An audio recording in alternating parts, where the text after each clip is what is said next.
Good afternoon, everyone. I'm Ann Williams at CETL in Austin, Texas, and I'll be moderating today's webcast on KT 101, Knowledge Translation Initiatives at CIHR. The webcast is offered through the Center on Knowledge Translation for Disability and Rehabilitation Research, or KTDRR, which is funded by the National Institute on Disability and Rehabilitation Research, or NIDR, and the U.S. Department of Education. The Center on KTDRR is working with a number of national and international partners, and one of those is the Canadian Institutes of Health Research, or CIHR, and we are working with the Knowledge Translation Strategy Unit to learn about the innovative KT strategies that they are continuing to develop and implement. Joining us today is Dr. Neil Cashman. He is a professor of medicine at the University of British Columbia, where he holds the Canada Research Chair in Neurodegeneration and Protein Misfolding Diseases. He has authored over 300 publications, has an H index of 50, and has more than 10,000 career citations. He was cited by the CIHR for the medical milestone of identifying prion-specific epitope in 2003. He was scientific director/CEO of PrionNet Canada, the network of Centers of Excellence, and founder and chief scientific officer of Amorphix Life Sciences since 2005, a company commercializing his therapeutics and diagnostics in protein misfolding.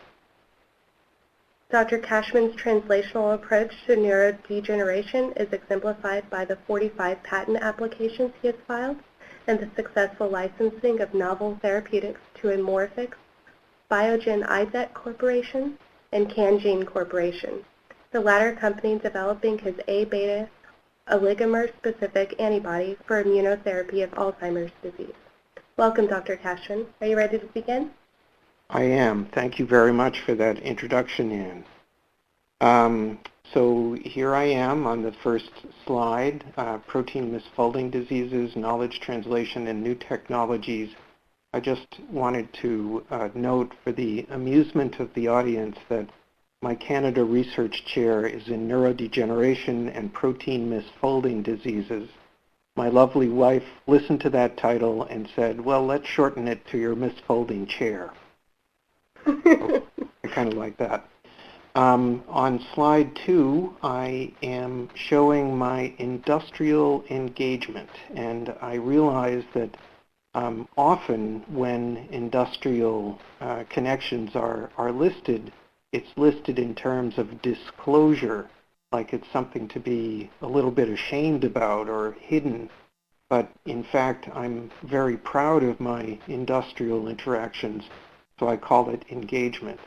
I actually founded 2 biotech companies in Canada, both of which are publicly traded, Prion Pharmaceuticals and Amorphix Life Sciences, and I've provided licensed technology to Biogen Idec in the Boston area and CanGene Corporation, which is in Winnipeg and has been taken over by Emergent Biosolutions, a biotech company in the United States. I also serve on the scientific advisory board of Prothena Biosciences, which is in the Bay Area. So I want to start this talk by really talking about the socioeconomic challenges of neurodegenerative diseases.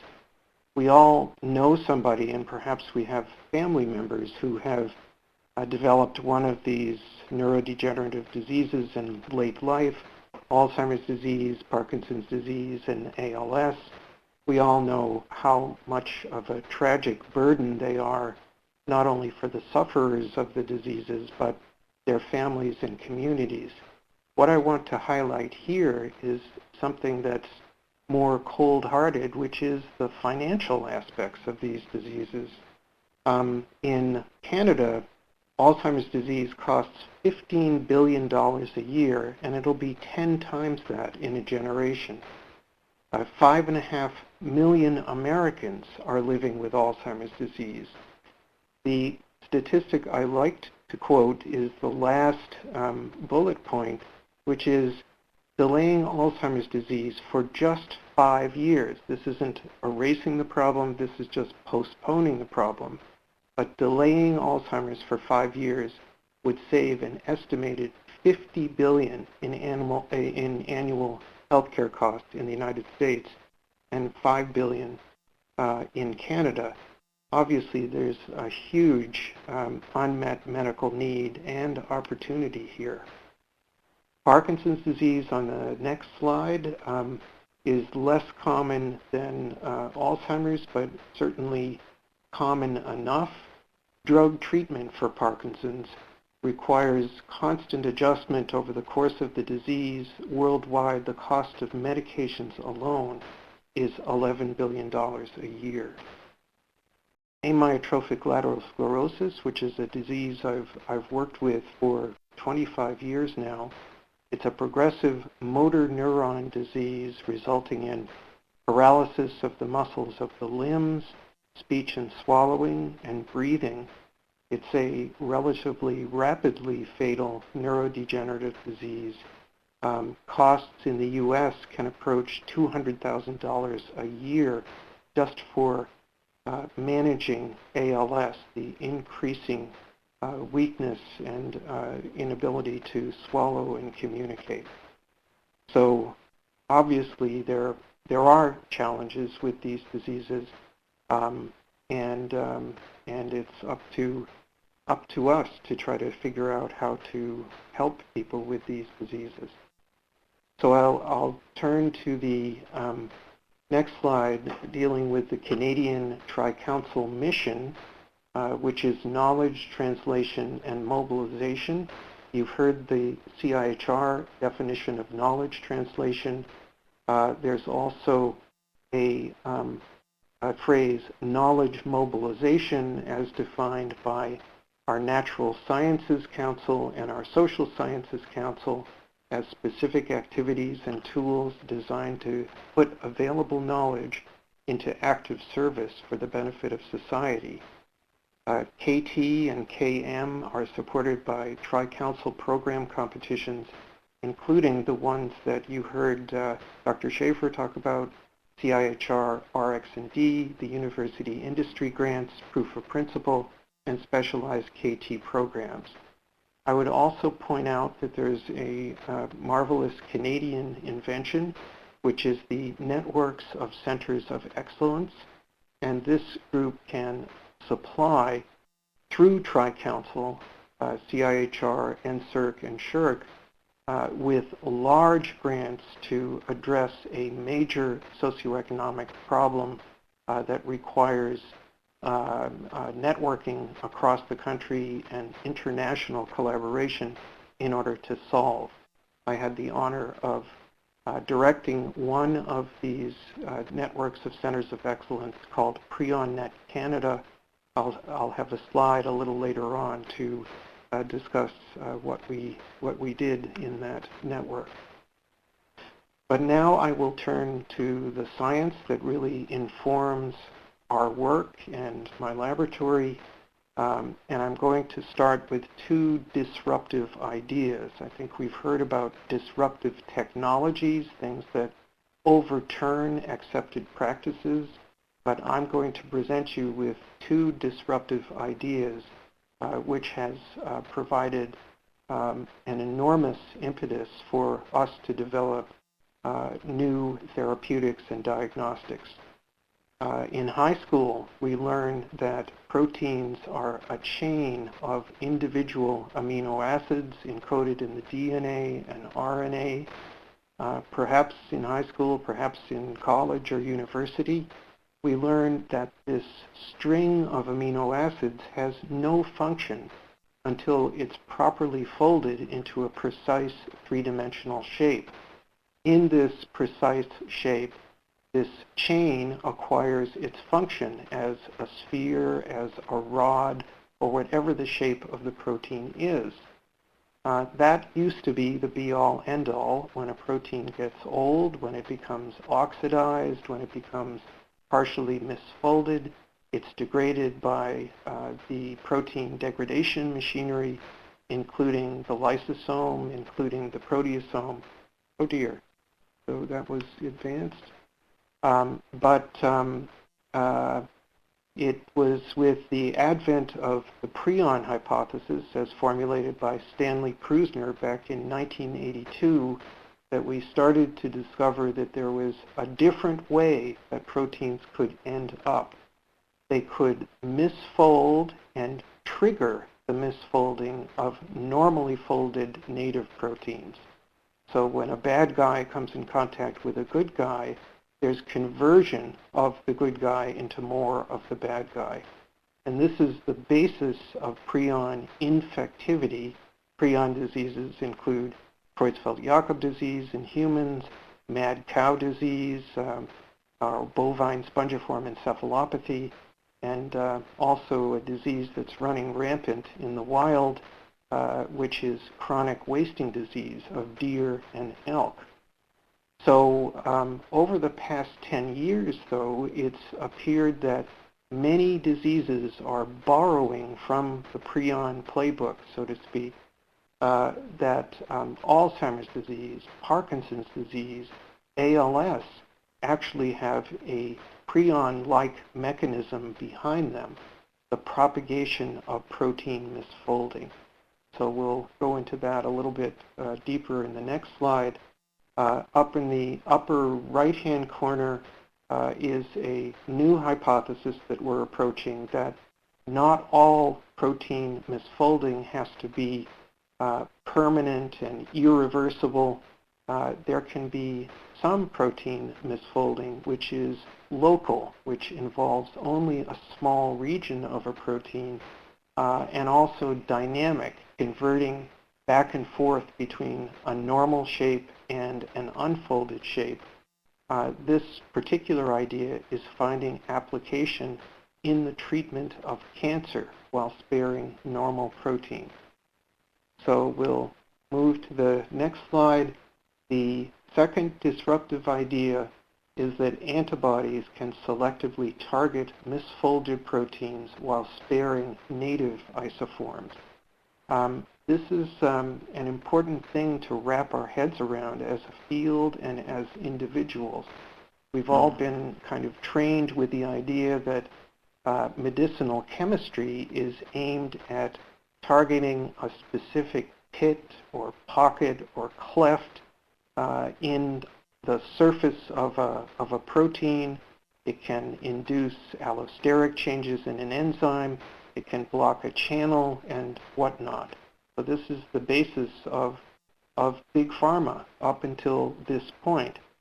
But misfolded proteins, or even regions of misfolded proteins, are totally different. These are large, floppy regions which are essentially undruggable. There are no pits and pockets. There's this constantly shifting of shape and structure.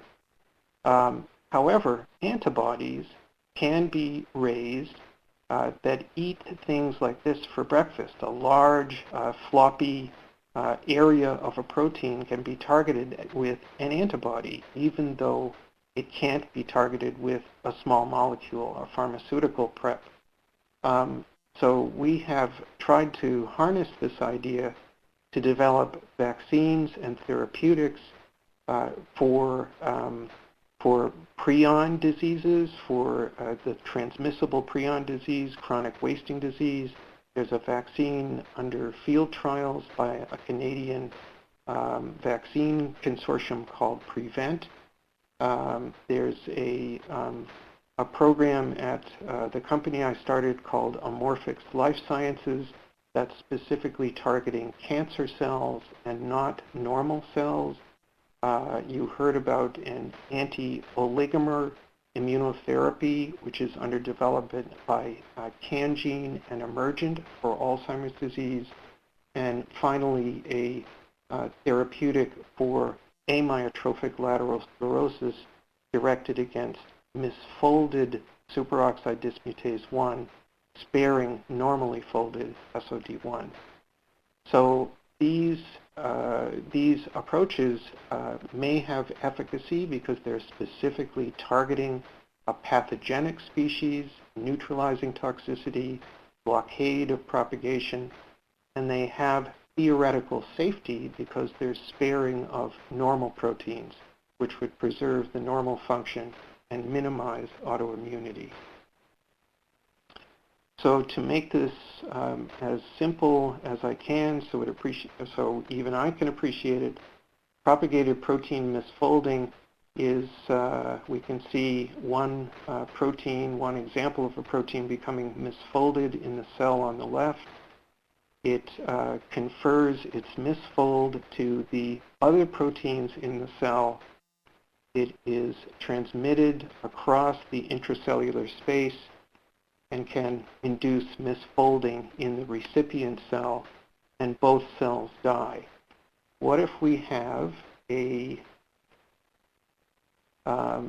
same process beginning in the left-hand cell, convincing its fellows to adopt the abnormal toxic shape, and when the bad protein moves into the interstitial space, we have an antibody or a vaccine that is blocking the transmission from cell to cell, and the end result is that the cell on the right is actually protected. This idea is finding application in Alzheimer's disease, in Parkinson's disease, and in ALS. So this is a concept whose time has come. So I told you I would briefly discuss PrionNet Canada. It was a 7-year, $35 million investment by the federal government in socioeconomic innovation. We were able to take Canada from a country with 3, maybe 4 Prion experts, if you're generous, and turn it into a country with 120 Prion experts. We trained a number of highly qualified personnel, people going on into industry, academia, policy work. We networked 15 Canadian institutions, 25 international collaborators, and 60 partners in North America, Europe, and in Asia. So we made tremendous progress in understanding the basic science of prion disease, of recognizing and being able to prevent prion disease in the wild, including chronic wasting disease, and also risk management of prion diseases in the hospital and in the community and on the farm and in the wild. So I just want to reiterate that this idea of propagated protein misfolding has all emerged from careful and extended contemplation of the Prion Hypothesis. It is now thought to participate in Alzheimer's disease, Parkinson's, ALS, but there's a whole universe of prion-like diseases which are being elucidated at this very moment. Huntington's disease has a prion-like component. Amyloid neuropathy has a prion-like component. Type 2 diabetes has a prion-like component. And even schizophrenia has been found to include a misfolded protein which can transfer from cell to cell. It's ultimately possible that we can develop effective therapeutics and preventative measures for all of these diseases and many others if we are able to seize this opportunity. So KT and KM in my lab, I just want to summarize this and put it in the context of Elisa's presentation. We have created new knowledge. We've made discoveries in the field of neurodegeneration, which is through a basic understanding of protein misfolding to develop new therapeutics, diagnostics, and preventative vaccines. We have collaborated with various stakeholders, including through the PrionNet partners, patient groups, biotechnology, and pharma companies, to move these results into practice. We have consulted and learn from that consultation and been able to effectively transfer knowledge into these receptors. We have worked with knowledge users, including clinicians, patient groups, health charity organizations, and the private sector to develop and translate therapies that prevent and treat neurodegenerative diseases. And as was discussed before, we've also taken end-of-grant KT into practice by disseminating our research findings in scientific journals, including open access journals such as the PLOS journals and PNAS. We've successfully commercialized immunotherapies for ALS and Alzheimer's disease through Amorphix Life Sciences, Biogen IDEC, and Cangene Emergent Corporation. So this is a picture of my lab, of course, with the old guy in the middle and the young, enthusiastic, hard-working people around me who are actually doing the work with their hands. And I'd like to acknowledge CIHR. Actually, I've received grants from 3 of the institutes: immunology, aging, and neuroscience and mental health. I was also funded by Prion Canada. I'm funded by a new organization called Brain Canada, ALS Canada, and I have support from Canada Research Chairs. I have active collaborations not only within University of British Columbia, but University of Toronto, University of Alberta, University of Saskatchewan, and the 3 companies that have supported many of these successful translation of bench science into actual society, Biogen, Amorphix, and Emergent Biosolutions. So I thank you for your attention.